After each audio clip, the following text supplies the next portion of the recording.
काय भाजी होती? रात्री भाजी आणली मी दोडका. हा. पण लाल माठची भाजी होती. लाल माठ ही ते पालेभाजी हा. आणली नाही मी. मला वाटलं तुला आवडेल का नाही काय माहिती. रात्री रात्र होतय ना भाजी तोडत बसल्यावर अजून लाल टाइम भाजी होत. असते ना ती लाल माठ हा. ती आणणार होती मी. हा. तर मला वाटलं तुला दादाला आवडेल का नाही काय माहिती म्हणून मी आणली नाही रात्रीच टायमाला पालेभाजी आणायची नाही कधी. रात्री तोडायला टाइम लागतंय ना भाजी तोडायला.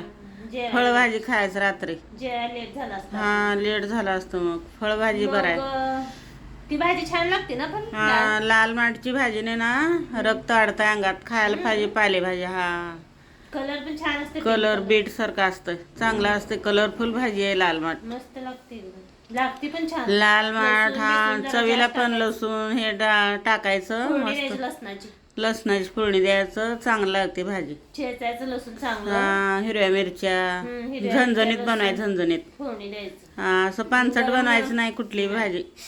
झणझणीत गरम बनवायचं. गरम चपात्या नाही तर भाकरी हा झणझणीत भाजी बनवलं ना मग ते माणूस 2 भाकरी जास्त खाते त्या भाजी संग. पालेभाजी चांगली असते ना. हा 2 भाकरी जास्तच खाईल माणूस. भाजी चांगली असते. पालेभाजी पालेभाजी चांगला असते बघा. रोज एक पालेभाजी खायला पाहिजे. चवळी, चवळी पण मस्त असते. मेथी मेथी चवळी सगळ्याच पालेभाज्या छान ते मुळा तब्येतसाठी. असतं ना, मुळ्याची चटणी पण छान हा लागते. मुळ्याची चटणी पण झणझणीत बनवायची. हिरव्या किसायचं मिरच्या मुळा. टाकून मस्त झणझणीत चटणी बनवायची मुळ्याची. किसायचं ना? मुळा किसून घ्यायचं. मुळ्याची चटणी बनवायची झणझणीत. दोडक्याची पण चटणी. दोडक्याची चटणी बनवायची झणझणीत. वांग्याचं भरत किसून बनवायचं. काय करायचं पाणी काढायचं त्याचं किसून. पण ते हा. पाणी वेस्ट टाकायचं नाही. पीठ मळायला घ्यायचं ते. हा आणि वांग्याचं ना हे बनवायचं.